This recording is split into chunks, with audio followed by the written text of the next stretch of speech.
the edge. Everything bass fishing. Coming to you worldwide from MegaWare Keel Guard Studios. What's going on, Bass Edge Nation? Hope everyone is doing great, enjoying the freshness of fall. That's right. It's the October 15th episode, and we got some music playing. You're listening to the edge. All right, it's the October 15th episode, and we are super excited to have another great show for you. Man, it's been a lot going on the last couple weeks. Again, after I talked about it in early September, we kind of had like a real slow period there, but it's been a lot of movement going on, not only with the fish, but in the fishing industry as well. It's great to have you tuning in, obviously, for this fall episode. And we're really starting to see that weather change, starting to get chilly. I've been up in Pennsylvania. It's been, a couple nights down in the 40s. Now I'm down here in Tennessee. That's right, we're doing Bass Edge from Tennessee this week. And I'm here for the distributor show for Pittman Creek, a big distribution for bass fishing all over the country. This distributor probably works about 1,500 retailers throughout the entire United States. It's a nice tackle show. I'm here obviously with the company I work with, Hayabusa Fishing Hooks, and excited to be down here in Tennessee and excited to be at the show for sure, and also just kind of checking into this fall weather. Even here tonight, it is supposed to get down into the 40s. So weather's changing, a lot of cooling going on, and the bass are definitely on the move. A reminder, Bass Edge is always brought to you by MegaWare Keel Guard. The Keel Guard providing boat owners protection from grinding salt, abrasive boat ramps, and all kinds of things that you might run up onto as you're out there in the waterways.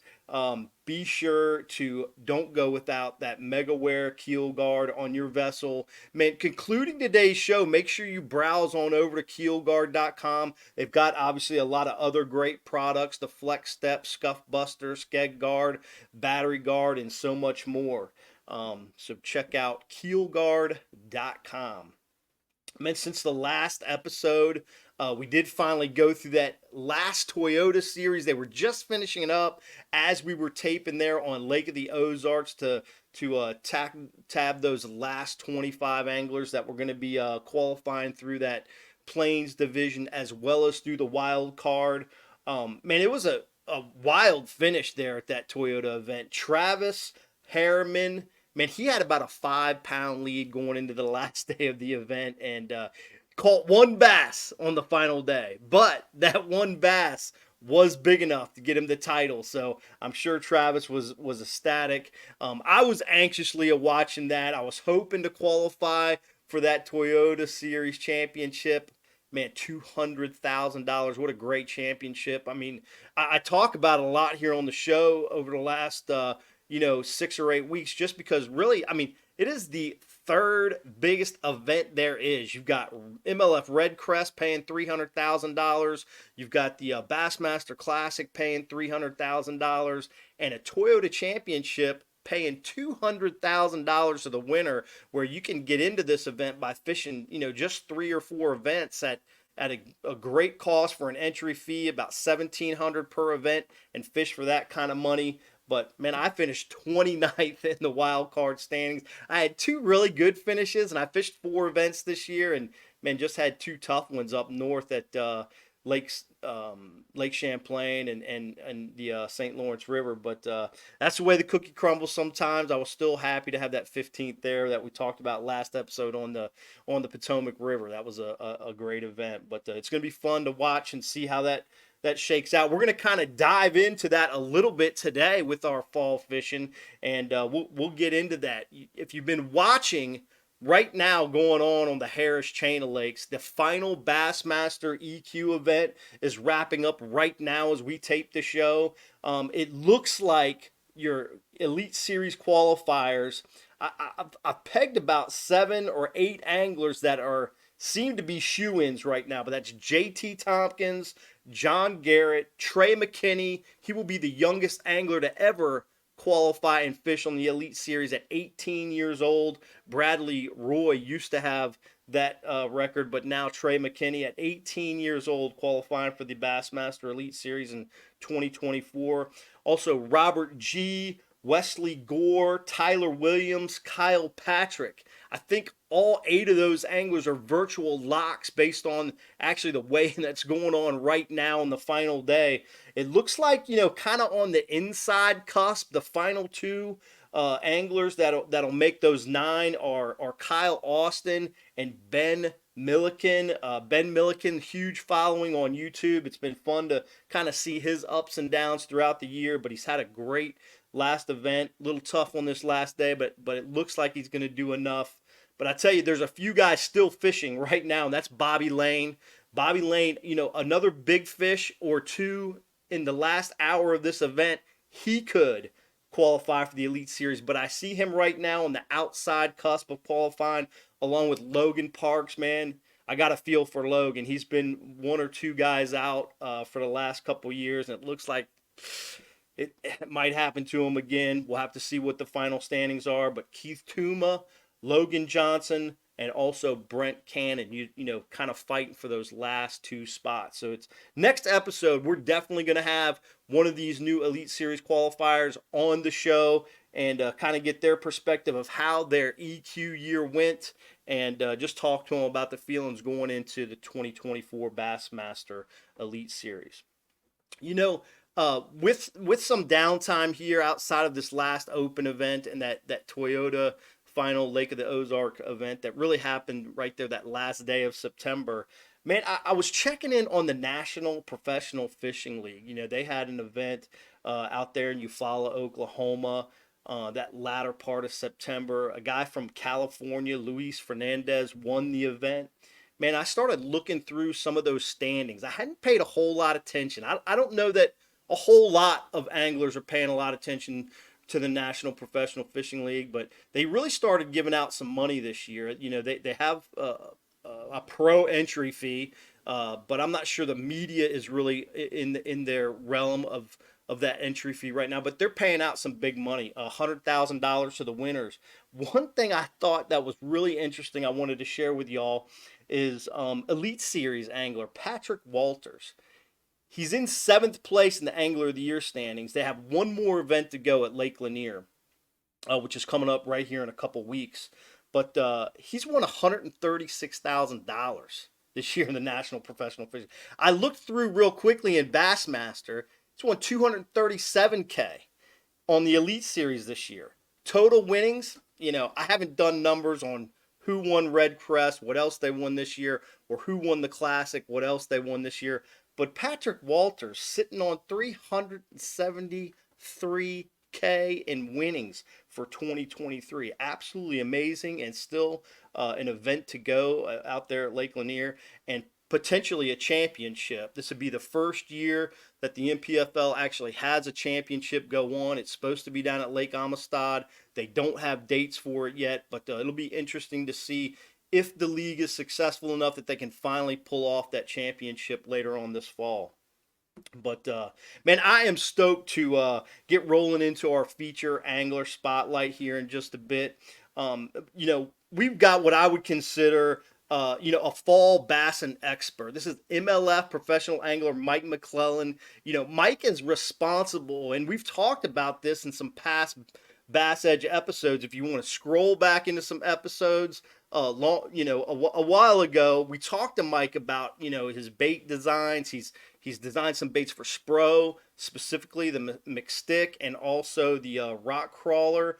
But, man, it's interesting how these baits are excellent early spring, kind of what I would consider late winter and fall baits. So we're going to have Mike McClelland on the program right after the break right here, talking about fall fishing and what his thoughts are on seasonal movements this time of year and how things are changing from where they were maybe 5, 6, 8 years ago to what folks are seeing right now.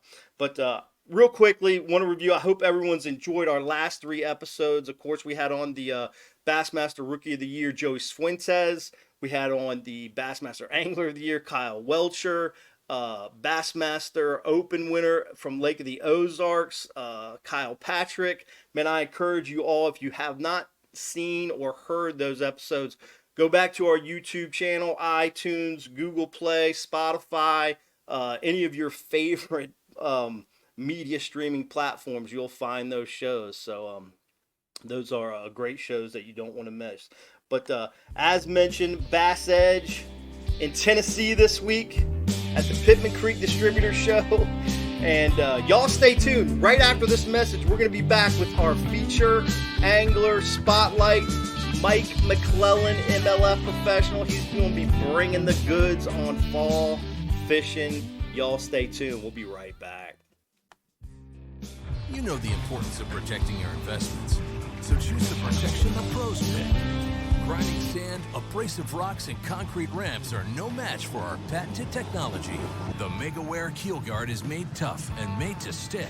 Install it yourself in less than an hour, providing the most dependable, most trusted protection for your boat, guaranteed for life.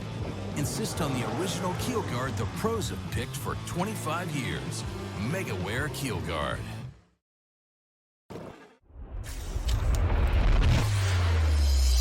Nitro, a rush of tournament adrenaline.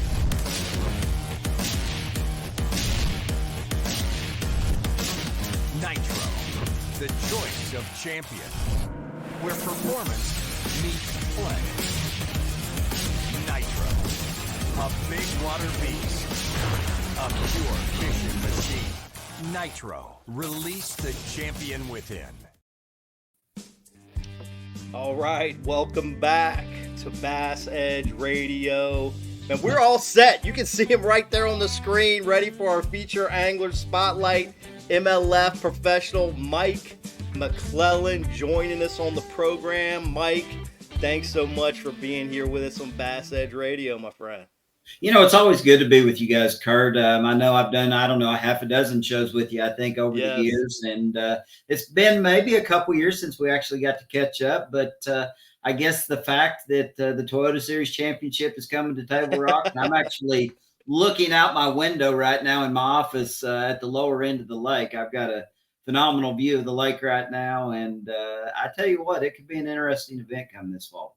Man, what is the draw there? I know a lot of pros living around Table Rock. You could almost take Table Rock and say it's like the Gunnersville of the Midwest, man. There's Dave Mansue, Chad Morganthau, Brian Snowden, Stacy King, James Watson. Geez, the list goes on. What's the draw out there to Table Rock, and what's so special about that place? You know, I think one of the biggest things about Table Rock, when you look at the lakes here in the Ozarks, the Midwest, it's the one that has the most going on around it. You know, you've got Branson, which is a huge tourist area. I mean, there's a lot to do in this area. You've got Silver Dollar City, you've got Bass Pro Shop locations, both in Branson and Springfield. I mean, headquarters is right there in Springfield. And it's just a beautiful lake. It's one of those lakes that is still relatively natural. And I really enjoy that aspect of it. The Corps really regulates how many docks actually will be on this lake. It is like impossible almost to get a dock permit. So I think that's one of the big things is it's not a Lake of the Ozarks in any manner. We don't have those massive boats like Lake of the Ozarks does, and we don't have all the docks. So it's just a real natural lake and just a great fishery. And, you know, you've got not just Table Rock, but Bull Shoals within 35 minutes of my house. I can be to Grand in an hour and a half, Beaver Lake in an hour. It's just a good centralized location to fish these Ozark lakes. But then you also have the opportunity to be so centrally located if you are a tournament angler, and you can get to about anywhere you want to get to from here pretty easy. Yeah, it's not too far a drive, that's for sure, man. And talking about getting other places easily, man, I saw you've been spending a lot of time on the water in 2023, Mike. Obviously fishing the MLF Invitationals this year. I saw you fish 4, 5, maybe 6 Toyota events. You've been dabbling in a BBT event this year. You have spent tons of time on the water. What is your take from this year's, kind of involvement from bass fishing and kind of where we are today from maybe the last time you've been on the show, which is, maybe 4 or 5 years ago? Probably the biggest thing that I see is the younger generation of anglers has just improved so much over what it used to be. I mean, with the high school programs, the college programs, everything that Bass Pro Shop and Mercury and all these companies have done to support the youth movement in this sport has totally changed I guess you would say, the learning curve. These anglers now are experiencing what it used to take us 10, 12 years to experience while they're in high school and college. And when they hit the scene now, they're ready to get into action. And just from what you've talked about today, I mean, what's gone on with the Elite Series EQ qualifiers this year, even the new young blood that's coming into the Bass Pro Tour, it's just incredible to see. And I think there's a lot of things that really dictated that. The electronics era has changed things so much, and just the quick learning curve. Yeah, that is pretty amazing. Referring to Trey McKinney, sorry, that's not his name. The young 18-year-old that's qualified for the Elite Series. And you're right, on the Bass Pro Tour side, lots of young anglers coming out. Jacob Wall had a really nice year, had kind of a big splash there at Gunnersville, and so many young anglers coming up now and really kind of taking a stab. And do you think too that it used to be a situation where the cost wasn't as tough to endure as an angler. Now you see a lot of younger people feeling like they've got to take that shot right after college, or even in some cases right after high school, just because they don't have the responsibilities maybe that an older a guy that's been around a little while, might have a family, children, wife, those kind of things, that they're able to kind of jump out there a little bit easier from those types of responsibilities.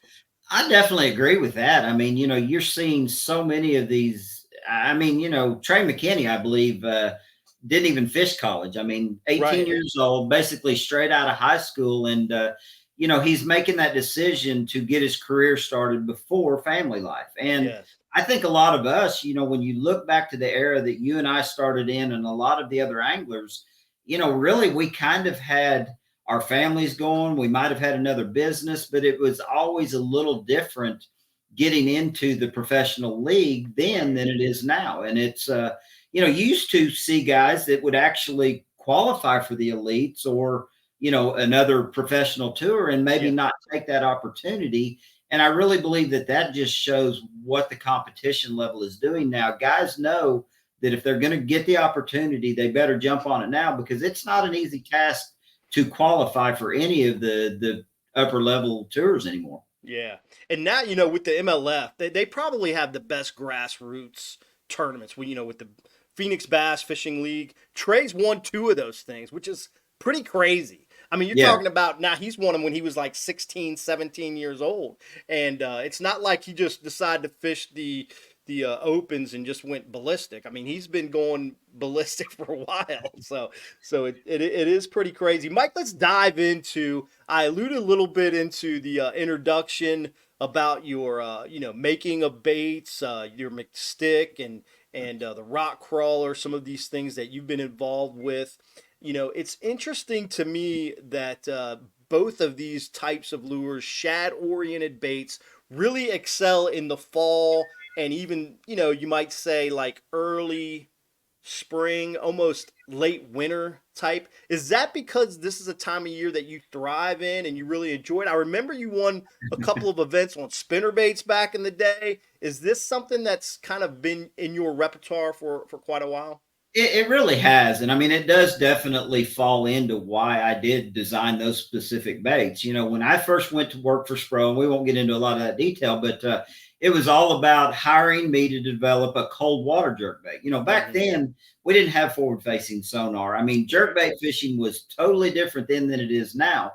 So that particular bait was designed for, colder water applications. Like you said, late winter, early spring, pre-spawn. The bait does come into play a lot more now in the fall, just due to the fact that we do have forward facing sonar.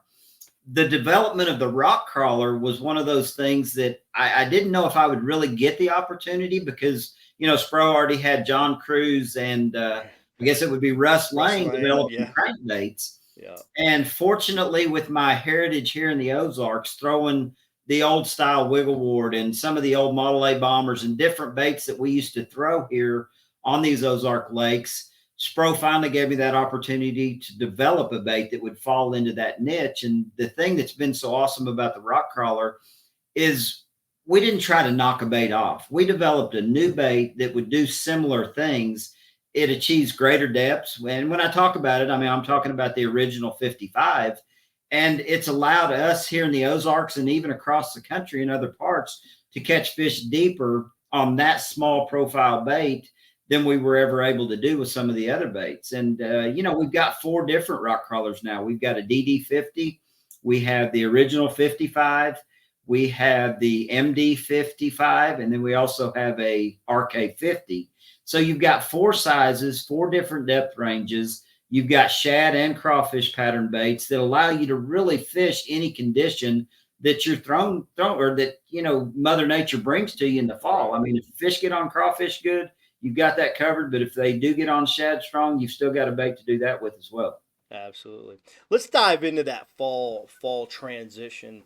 You could look at, there's kind of like, I don't know, maybe an old school approach with, shad in the backs of pockets and fish moving into docks and getting shallow. And then there's, kind of this newer school approach with, fishing forward facing sonar, looking at bait, looking at fish that are roaming around bait. And how does an angler today decide where to start? Is it the backs of pockets that's going to lead you maybe to a forward-facing sonar style pattern, or do you like just going right out there and looking for the shad out in the middle of the drains? The biggest thing now with forward-facing sonar, it just speeds the process up. Okay. Used to, we would have to just, run creeks, basically put the trolling motor down, start fishing, physically looking for shad on the surface, or, occasionally you would get to a point where, you'd see them on your 2D sonar.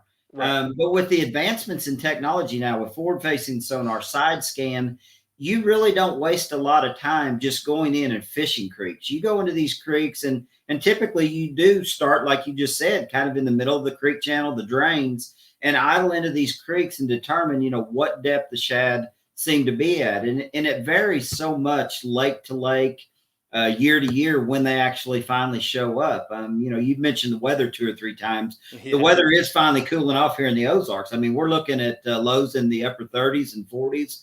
Looks like for the next couple of weeks, highs in the mid to upper 60s and low 70s. So the fall transition is really starting to happen. I mean, in the last 30 days, we've seen the water temperature drop probably 12 to 15 degrees, and it's right around that 70-degree mark. And I believe with these, upper 30-degree nights and 40-degree nights, we're going to see that water temperature push down into the lower 60s, maybe the mid 60s, and things could really kick into gear just as things happen this fall here on Table Rock before the Toyota Series Championship. Right. So, I often talk about in the springtime. I'm going to kind of think of a spring scenario and then kind of refer it to a fall scenario. In the springtime, we start feeling warm. We start taking our sweatshirts off and it starts feeling good. And we start getting up shallow pretty quick. We start wanting those fish to start move shallow. We start looking for maybe some bedding activity or something. But sometimes, the fish are still way behind. In the fall, do you see the same thing? You just talk about a 12-degree temp drop. There is some movement, but do a majority of the fish start moving that quickly? Or is it a scenario similar to the spring where it takes time for those fish to start adjusting to this new fall condition? It definitely does take time. And the thing that affects a lot of these Ozark lakes, probably more so than anything, is the fact that they develop such strong thermoclines. And typically what happens is that thermocline sets up, typically on Table Rock, it'll start in the spring, somewhere in that 15, 18, 20-foot zone. And as it gets hotter throughout the course of the summer, the thermocline pushes deeper and deeper. And the fish just basically follow that depth range of that thermocline.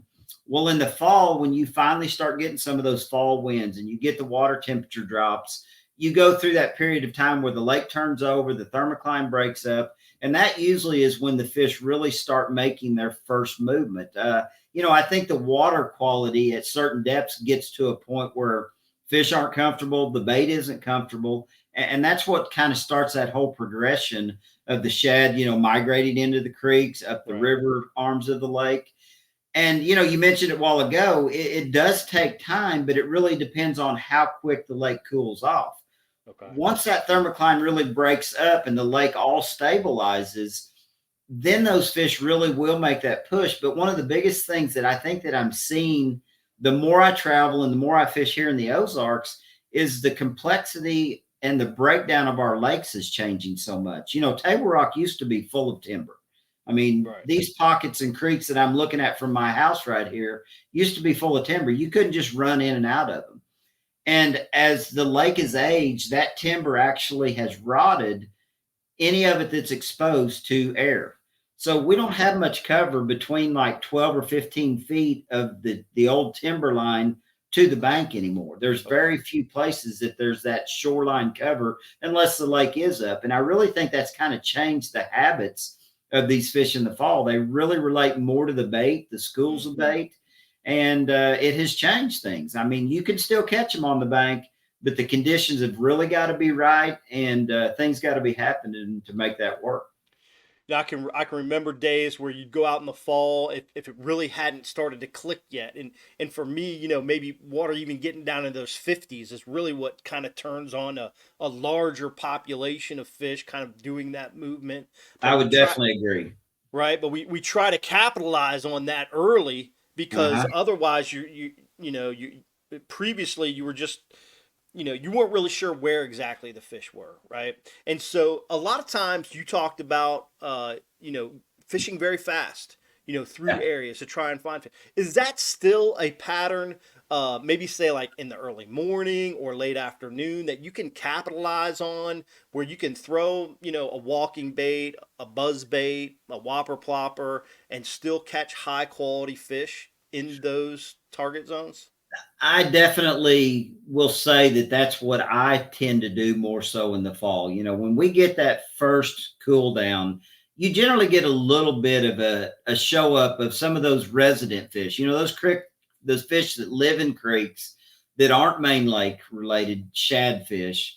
Those fish will push shallow pretty quick, and you can capitalize before the pressure gets to them. And, the baits that you just mentioned, buzz baits, walking baits, you've got all of these plopper style baits. Spro has a new Cyclone that's a plopper style bait. Those baits all still catch them. Spinner baits still catch them here in the fall if you get the right conditions, big wind and things like that. But yeah, there is an opportunity to capitalize. I don't feel like the fish really push as hard as they used to. And I don't know if that's a pressure thing or, like I said, maybe more of a cover thing. But it seems like you see more and more happening closer to the main lake. We do get like a late brim spawn here, which keeps a lot of fish shallow, like into late August, September, and even through the middle to end of September. But when that final phase of brim get done spawning, it's like all those fish just disappear from the bank for about 30 or 45 days, depending on how quick it cools down. Right.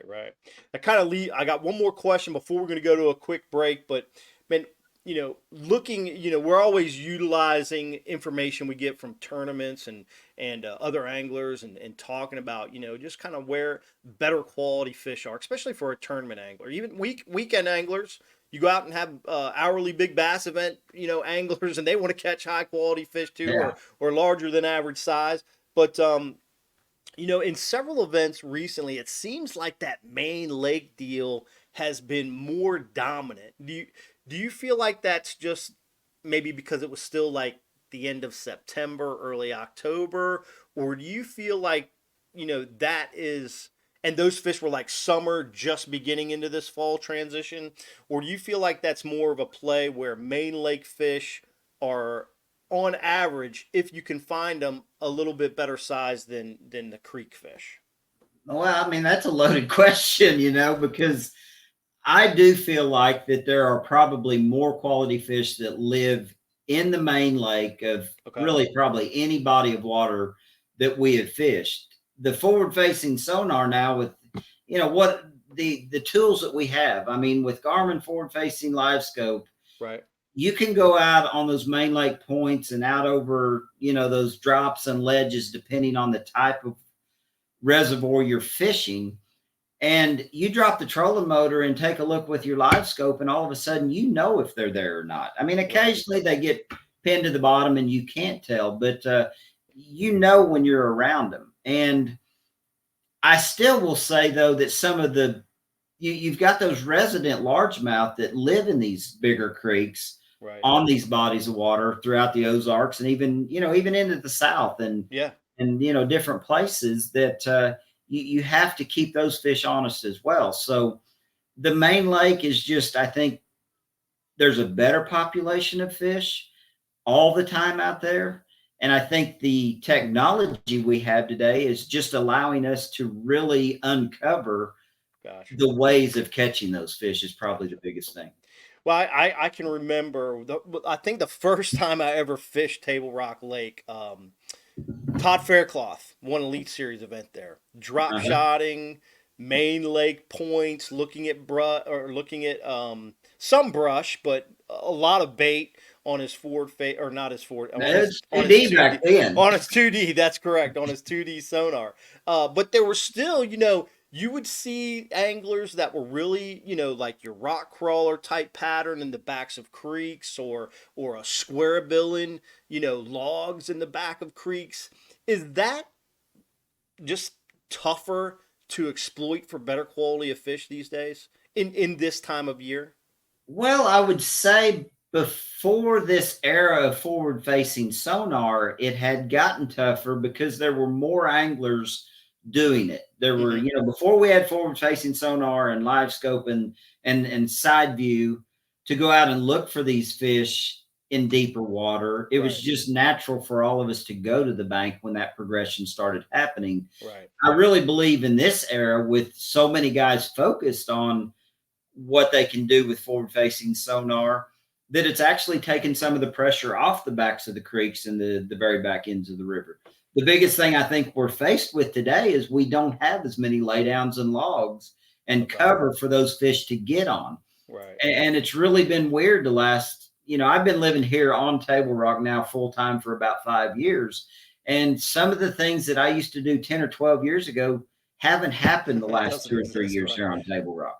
But I've also had those days when it seems like everybody is out on the main lake that I slip back into a creek and I catch them really good, throwing a rock crawler or, a buzz bait or something of that nature. So it's definitely going to be a player. And I mean, I would think that somebody in the Toyota Series Championship will have an opportunity. I'm not going to say they can catch them 3 days in a row, but I do believe that there will be some big bags caught, really shallow, during the Toyota Series Championship here in 2 or 3 weeks. Very, very cool. Very cool. I was tuned in a little bit today with that last final day that's going on down at Harris Chain, watching Bobby Lane flipping, watching some guys offshore, doing the shell bed deal, but also watching some guys frogging in these canals. And there were some quality fish caught every single way. And I think that's so typical of the fall that,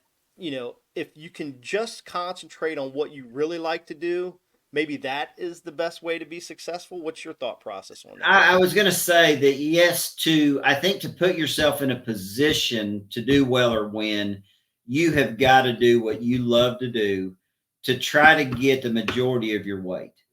I do believe that there are going to be guys here on Table Rock, and not just, for the Toyota Series Championship, but I mean, anytime you look at fall fishing, mixed bags on these Ozark lakes are a big thing. I mean, we've got smallmouth, spotted bass, and largemouth.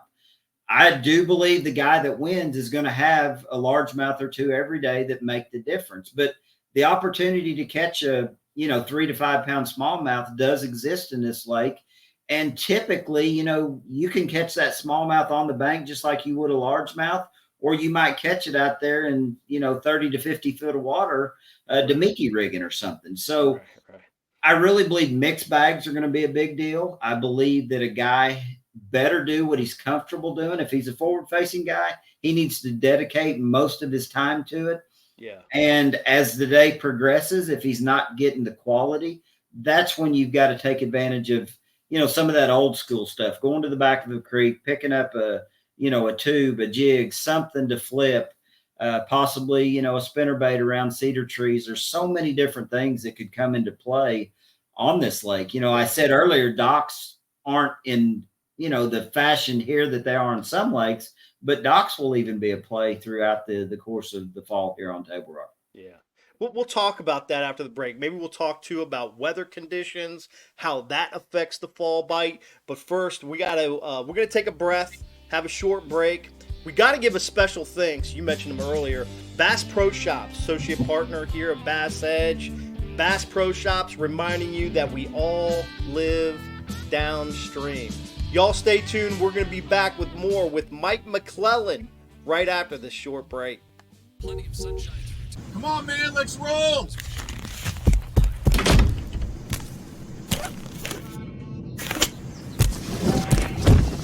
What the?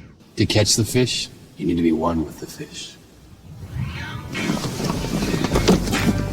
With PowerPole shallow water anchors, you'll get the ultimate in precision, power, and control, so you can catch more fish. No face paint or phony fins necessary. Excessive shock and vibration are two leading causes for premature battery failure. Prolong the life of your batteries with the new MegaWare Battery Guard. The Battery Guard sits under your battery and absorbs excessive vibration and bounce, reducing G-shock by up to 80%. Great for boats or anywhere shock and vibration can damage a battery. The Battery Guard can easily be trimmed to fit virtually any custom shape or battery size. Save money by protecting your batteries. Spend more time on the water and less on maintenance. Find yours at megaware.com.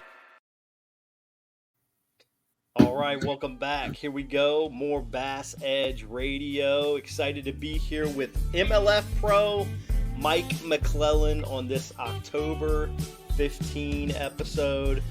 Mike, we like every episode, it seems like now, we talk a lot about forward-facing sonar and kind of what that means to the new generation of angling, not just angler, but I think just angling in general, with bass fishing, even in the saltwater world, right? It's taken over a lot of things and really put more cards in the angler's hands rather than just, randomly catching fish here and there. But let's talk about development of patterns with forward-facing sonar. A lot of times we talk about dropping the trolling motor, main lake, backs of creeks, looking for bait. Are there specific patterns that you've been able to really kind of dial in with forward-facing sonar, specifically in this fall time of year, that you could help the listeners understand, what other attributes besides dropping the sonar into the water and start panning around are there that you're looking for in order to find these locations where bass are affiliated with these shad that are roaming in the fall time frame? Well, probably one of the biggest things is the use of our electronics as a whole. I mean, I run Garmin units, and the era that I really kind of, I guess, cut my teeth in was when we first were introduced to mapping. When Navionics first hit the scene with topographical maps for our units, it all clicked for me. Growing up here in the Ozarks, I spent a lot of time studying the old school topographical maps. How many days were you running down the lake and you're looking at a map and it's in your face? Exactly. I've lost many of that maps and lakes. Yeah, I remember those days too. Yeah. But I understood it, and I understood what I was looking for. And that kind of goes into what you're talking about here, developing patterns. But it all starts with mapping. Understanding the migration of the fish. You said it earlier, the shad typically will migrate up these drains into these creeks, and they migrate on the main lake, up the rivers as well. But typically they make that migration, and then they make that move to flats. You've got a variety of different forage in Table Rock. You've got threadfin shad, gizzard shad. We have shore minnows. We've got so many different bait fish in the lake that these fish feed on, that you've got to understand, where these fish are going to go. And again, they migrate up the creek channels. It seems like they will typically go to the flats. And if you understand your mapping and the use of your side imaging, looking for brush piles, whether they be, core planted brush piles. And that's one thing that the Corps does a phenomenal job here on Table Rock is regenerating the brush piles that they put in. And there are angler placed brush piles as well. So Sure. understanding all of your electronics, but the thing that forward facing sonar has done is it allows us, once we find what we're looking for on mapping and our side imaging, then all of a sudden we drop the trolling motor with forward facing sonar, and you're scanning around docks, or you're looking at standing timber, or you're looking at bait balls. If there aren't fish there, or if there's not bait there, you're wasting your time. I mean, that's the one thing that forward facing sonar has really, I guess, opened all of us as anglers' eyes. And I used to say the same thing, with the use of 2D sonar. I mean, if you put the trolling motor down and you're out fishing a point and you're not seeing any activity on your 2D sonar, you're probably not around them. And the same goes for forward facing. It's just the fact that you can see so far out. I mean, we're seeing fish out 110, 120 feet. We're able to make casts precisely to these fish. And pretty quick if you're going to get them to bite or not. And it's just changed the whole way that we do pattern fish now. I mean, the bait, I think, is the biggest key, though. I mean, for forward-facing sonar, and I shouldn't just say bait and brush. I mean, if the fish are still relating to brush or cover or structure of some kind, the forward-facing sonar, tells you if they're there. But if they're not relating to that and they are on bait, the ability to utilize your forward-facing sonar and just put the trolling motor down, you're not guessing anymore. You can actually chase a group of fish. And it's amazing how much these fish move. We used to think, you pull up on a point and there should be fish there all the time. And it's crazy now with forward facing sonar, how these fish migrate on and off of that point, and you catch them out over open water. That's probably the biggest thing that I've seen as far as patterns that have developed, is the ability to be able to just chase fish in open water now and not really relating to anything except the bait themselves. Right, right. Do you think though it's key that in order to just find them rather than just dropping the troller in the middle of the lake, that you need to start with some kind of cover or geographic or topographical change, whether like on the main lake it'd be a point, in the creek it'd be a drain, but maybe looking for some additional stuff. You mentioned brush. One thing you kind of threw a little nugget in there was flats. When do you start seeing those fish? Maybe if I'm on main lake looking for points, looking for brush, I go in the pockets and I'm looking in these drains for bait balls and stuff. When do you see that transition into the flats, and what kind of flats do you look for to take advantage of that target of fish? It varies lake to lake. Here in the Ozarks, these lakes are all pretty complex and different. Lake of the Ozarks, for example, we just had the final Toyota Series event up there, and you really couldn't say it was a fall event, but most of the fish, other than maybe Travis and a few guys that did well, a lot of the guys that I talked with, and I didn't have a great event up there, were catching fish on the flattest docks that you could find within the creek. So it goes back to what you just said, looking at your mapping, determining what docks were the flattest, which docks set on the flats were where the fish wanted to be. And a lot of that, I think, has got to do with when those big gizzard shad pull up and they start feeding on, all that algae growth and stuff that's up there around the bank. Those fish follow them up there, and they do set up around brush, logs, stumps, whatever cover there might be to ambush them. And it's really kind of weird because you'll see those fish push, and if the bait leaves, they'll leave immediately. I mean, it's crazy. If you're not fishing areas that the bait is prevalent in, and you don't always see them on the surface, and that's the beauty of forward-facing sonar, is knowing you're fishing areas that have a lot of bait and a lot of forage around the cover and stuff you're trying to fish in the fall. Right, right. So you spoke a little bit about the Toyota Championship, big event that's coming up. I kind of precursed it in the intro.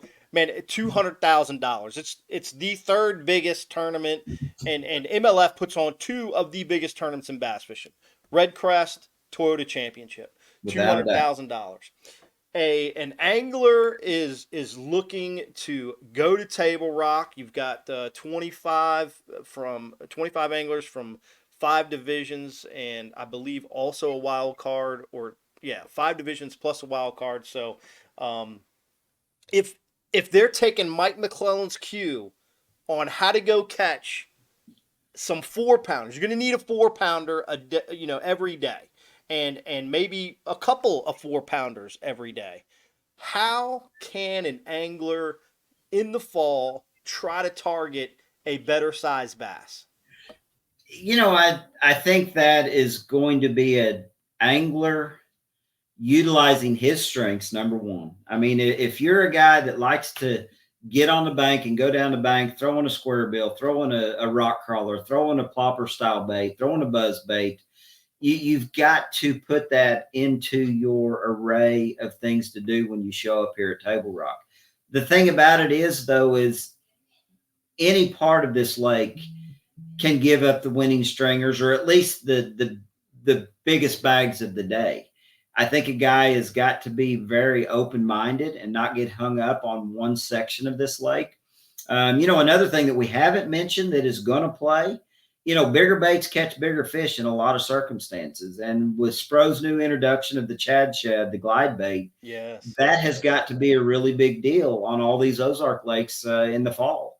We saw that a couple years ago. Let me mention real quick, because we saw, I think maybe your buddy Jared Littner was fishing a Open Championship there a few years ago. Mm-hmm. Did really well, and I remember Carl Jocumsen had a big day on a glide bait, but it seems like it's here one day and gone the next. That goes back to the conditions, and that's right. The biggest thing guys got to understand about this lake is, man, when the wind blows the right direction and you've got things working in your favor condition wise, those baits will catch them. But when it gets flat, slick, and calm, the lake's actually, to me, got a little more color this fall than maybe it's typically had. I think the turnover really kind of made the color come back this fall. It was gin clear at one point earlier this spring, and then it colored up, and then it got dirty again. And it's weird how the lake has changed, but it's going to be fishing the conditions and fishing the right section of the lake when the conditions dictate it. The lower end of the lake has always been known for windy, cloudy days. The river arms and the creeks and things like that typically play more on those bright, sunny, type days. So a guy's got to fish his strengths. I think a glide bait is definitely a bait that a guy needs to mix into his arsenal to try to catch a bigger one. The thing about this lake, it's got a lot of 2.5 to 3 pound fish in it. You can really get caught catching, 12 to 14 pounds really easy. And it's like you said, it is going to take a better quality fish usually to put you over the edge, to get you into that upper teen or lower 20 pound mark. You don't typically see, a guy just come in with 5 4-pounders. It's usually a big fish or two, and then just some good quality fish. So there's a lot of different things that could come into play. I mean, I still say a guy that picks up a rock crawler on the right days here is going to do very well if the conditions dictate it. What's a rock crawler day? Well, to me, I mean, honestly, I like a mostly sunny. I don't mind some passing clouds, but a mostly sunny, good, 12 to 15 mile an hour wind. I mean, this lake ripple. Yeah. Yeah. Even when the wind blows hard here, you can still navigate and fish. Right. But, I just like that good chop on the water, just enough to break the surface up. I really like more of a sunny day over really dark days. Sometimes on these dark, cloudy days, and a lot of people don't necessarily understand that about bait fish. When it gets cloudy, everybody always thinks initially, the fish are going to go to the bank. They're going to be shallow. They're going to bite today. And honestly, sometimes these cloudy, dreary days can be tougher days in the fall because the shad don't lift. The shad actually will go to the bottom. And sometimes on these cloudy days, you got to fish deeper than you would expect to fish. So you've got to really let the conditions of this lake dictate how you're going to approach each day of, not just the Toyota Series Championship, but just every day you get out there and fish a lake like this in the fall.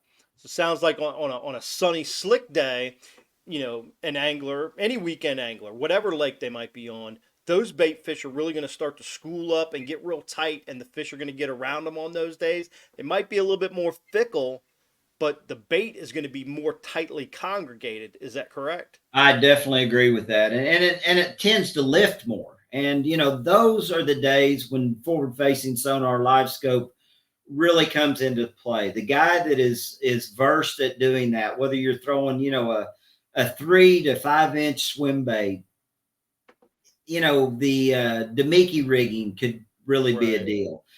Cody Huff, a few years back, and Cody, I believe, made the He championship did. this year. I saw him make it. He made it at Lake of the Ozarks, and he had a really good event there. And I think he finished number 1 in the wild card division. And I was like, Cody gonna be tough to beat. Exactly. I wanted to be fishing this deal, but when I look at the competition that is going to be here at the lake, I wouldn't have had an upper hand by any measures. But what I was getting ready to say is Cody Huff won a Toyota Series, just a standard Toyota Series. It was the last event of the year, I believe, 3 years ago here on Table Rock, and caught him extremely deep on an ice jig.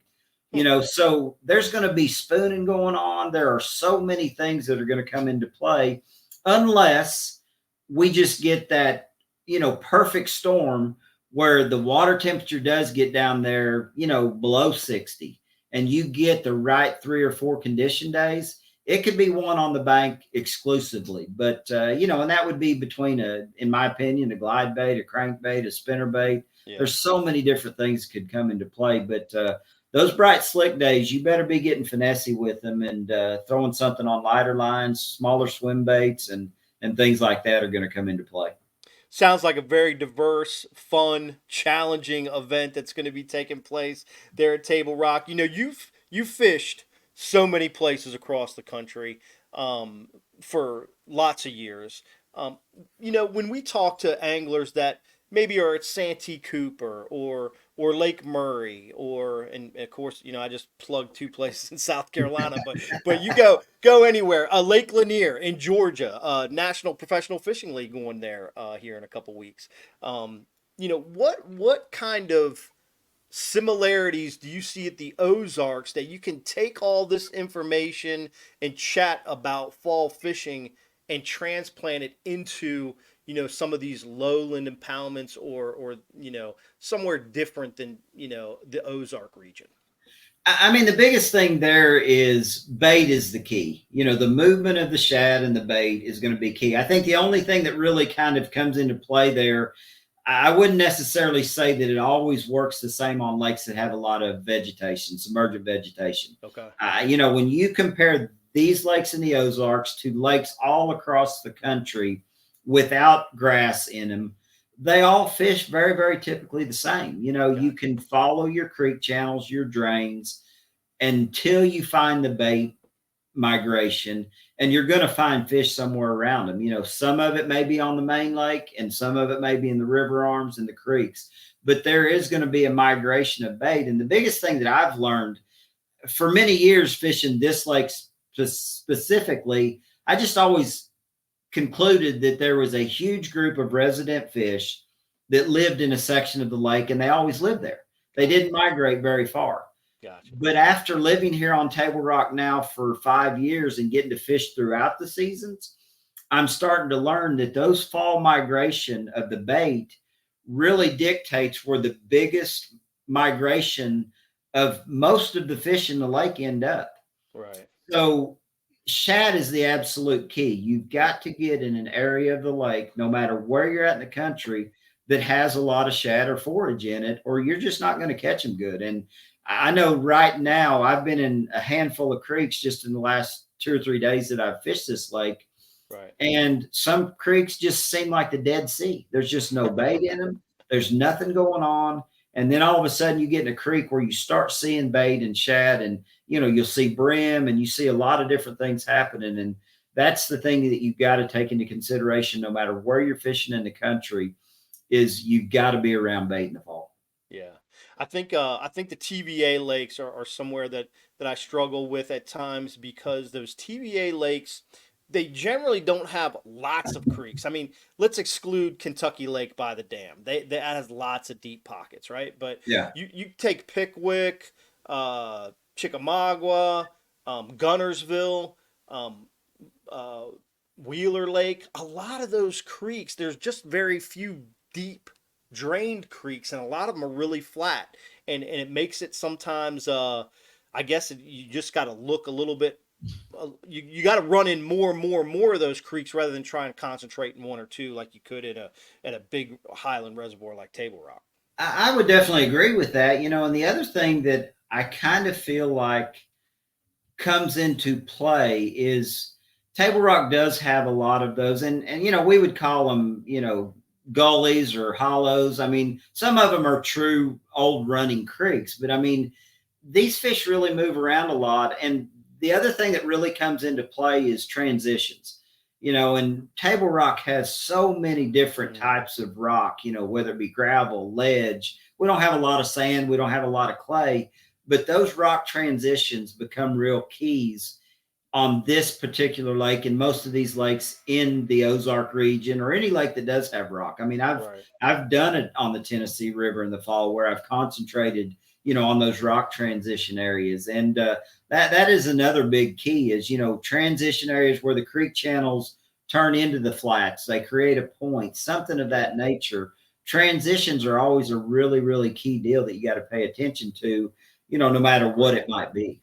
Great point. Totally forgot about that stuff. When when you're not on those kind of lakes a whole lot, and then you go, you see some of those things, but it doesn't always become a fundamental like it is for you. So yeah, super appreciate you sharing that. Mike, man, this has been a great interview on fall fishing. Obviously, kind of a little precursor to the Toyota Championship there on probably on more Table so than Rock. it should have been. Well, maybe. Well, unfortunately, neither of us are fishing it, so it doesn't matter for us. So maybe we could help somebody catch a few fish, not only at Table Rock here in the next several weeks, but anywhere across the country. Mike, do you have any final thoughts for the listeners before we let you go? And I'm gonna break to a commercial and then come back and kind of give some closing thoughts of my own.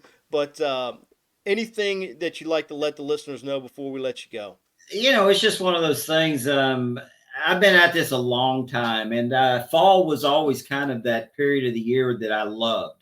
And as times have changed and things have happened, it just seems like, everything's changing in fishing. I mean, the ability to have the Garmin forward-facing sonar and all of the tools that we have today. I mean, all of the sponsors that have supported me. I mean, it's been an incredible ride. I still love competing in tournaments. I mean, you said it earlier in the broadcast. Yes. I fished a bunch of tournaments, and that's what keeps me going. And, I do have a social media channel. So anybody out there listening that doesn't currently follow me, I'd love to gain some followers and fans. And, I try to put a lot out there, do a lot of content filming, got some stuff to do here in the fall on Table Rock Bull Shoals. So just been a pleasure to be with you guys, and you guys put on a great show. Well, thanks, Mike. I appreciate it. Hey, will they have live MLF live for the Table Rock Toyota event? I do know that they will have camera boats. I don't know what days they will actually be live. I actually was contacted by Mark McClelland, the tournament director from,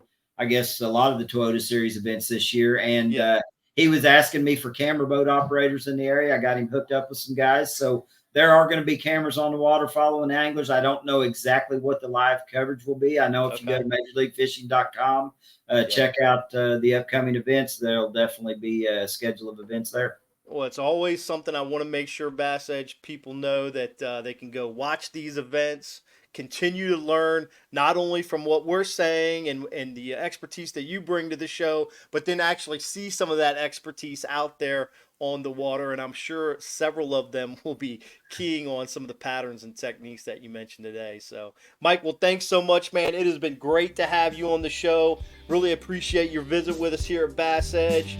We're going to be right back. Closing thoughts, talk about some upcoming events, not only the Toyota Championship, but a few other ones. But y'all stay tuned. We are going to return right after this message. Mike McClelland, thank you very much. We'll see you again, my friend. Appreciate it, man.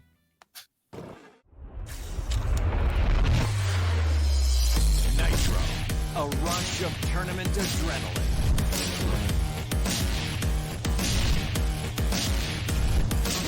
Nitro, the choice of champion, where performance meets play. Nitro, a big water beast, a pure fishing machine. Nitro, release the champion within.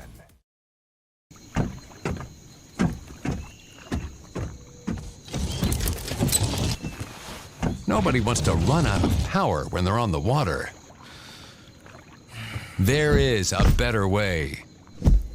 Introducing the Charge Marine Power Management Station from PowerPole that does the work of 3 devices: a traditional battery charger, a charge on the run, and an emergency start system. PowerPole Charge. Hey, what's up, y'all? Welcome back. Bass Edge Radio. What an interview. Man, Mike McClelland bringing the goods. Such a great dude. Obviously a hammer out there in the Ozark country. Fished the Bass Pro Tour for several years. Won some elite events back in the day. Won some open events. And man, it was just awesome to have him as a guest here on the show. Breaking down fall fishing for anyone in the U.S. How to not only just drop the trolling motor and look for bait in the fall. Shad, so important. Backs of pockets, main lake, those types of things. But really one of the big keys I thought that Mike also, out of many of the keys he brought to the episode was, utilizing the mapping. Start somewhere that has some additional cover contours, whether it be points, flats. Look for brush around these areas. Obviously, look for the bait around these areas. These areas need to be alive. Make sure you're using that sonar to understand if they're alive in those areas. He talked just about being on Table Rock for the last several days. Some zones of the lake are dead. Like, he's not even sure if anything's living in that zone, it sounded like, but other zones very much so alive. And also interesting to hear that it's not just the forward-facing sonar, but also catching some key fish, utilizing some of those fall traditional patterns, top waters, not just in the morning but also in the day, how that's going to make some adjustments throughout wind, maybe using some glide baits and being able to target some better quality fish depending on those conditions. Talked about cloudy weather, sunny weather. Go back, maybe listen to it again. A lot of tidbits Mike was able to show us about how the fish will position in the fall behavior, not only position on cover, but also position on bait, as well as with weather condition changes. So man, that was an episode just jam filled with fall stuff. We didn't even get in a chance to talk about a whole lot of baits. He mentioned a few. Obviously the rock crawler, something that he really leans on now with forward facing sonar. He'll even use the jerk bait like his McStick, but he talked about the Damiki rig a little bit. I think drop shot, always a big player this time of year. I think too, he mentioned some swim baits, and notice the size of things that he mentioned. Some of them a little bit smaller presentation on some of the plastics. The top water, a little bigger. You can make a lot of commotion, draw fish from far away. So he mentioned those types of top waters as well. But man, every time we would change a thought process, there was some tidbit about that thought process that Mike could bring another element to the discussion. He talked, just there at the end, he started talking about rock transitions. That was from boulders to chunk rock to maybe pea gravel. These are the kinds of rock transitions that you might be looking for, and if they can have some added cover in those areas, maybe some standing timber, or obviously we're always looking for, again, the bait this time of year. So man, a lot of great stuff there. Thanks again to Mike McClelland. Upcoming events, October 22 through 28. This is the only event that's happening this time from now till the Toyota Championship, and that's that National Professional Fishing League on Lake Lanier. Lake Lanier's got a lot of big spots. This should be a fun event to watch. They have live on their website. So look it up, the National Professional Fishing League. You can watch them. 3 days it's competition. Should be some giant spots caught there. Also some fall techniques and patterns that are going to be utilized there that we'd all love to take a look at and just kind of see how that is implemented out there on the water. Once again, as we mentioned, Toyota Championship.